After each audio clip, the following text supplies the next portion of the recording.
कौआ बिरयानी कहते हैं जो चेहरा याद आता है वो है अभिनेता विजय राज का।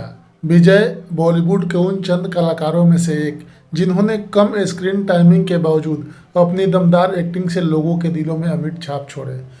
कई फिल्में ऐसी हैं जिनमें उनकी कॉमिक टाइमिंग और ज़बरदस्त एक्टिंग लीड एक्टरों पर भारी पड़ी है।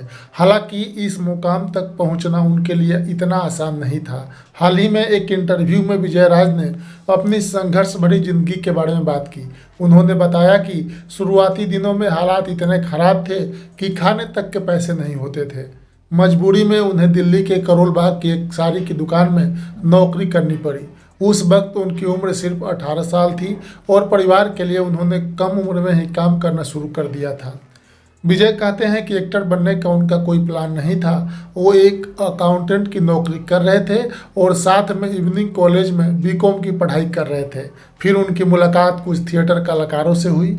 19 साल की उम्र में उन्होंने पहली बार थिएटर का नाम सुना और यहीं से उनकी ज़िंदगी पूरी तरह से बदल गई। हालांकि एक्टिंग करने का फैसला उनके परिवार को मंजूर नहीं था। विजय ने बताया कि उनके पिता सरकारी नौकरी में थे और उस समय सरकारी नौकरी एक सम्मानजनक नौकरी मानी जाती थी।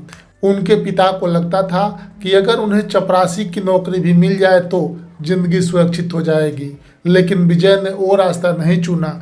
विजय ने बताया कि वो बीकॉम के फाइनल ईयर की परीक्षा में फेल हो गए। इकोनॉमिक्स के पेपर में वे एक शब्द भी नहीं लिख पाए। टीचर ने आधे घंटे तक इंतजार करने को कहा, लेकिन उन्होंने सिर्फ अपना नाम लिखा और पेपर वापस कर दिया। कभी अपना पेट भरने के लिए साड़ी की दुकान पर काम करने वाला युवक आज देश के बेहतरीन अभिनेताओं की लिस्ट में शामिल है। उनके टैलेंट और मेहनत ने उन्हें शोहरत और दौलत दोनों दिलाई है।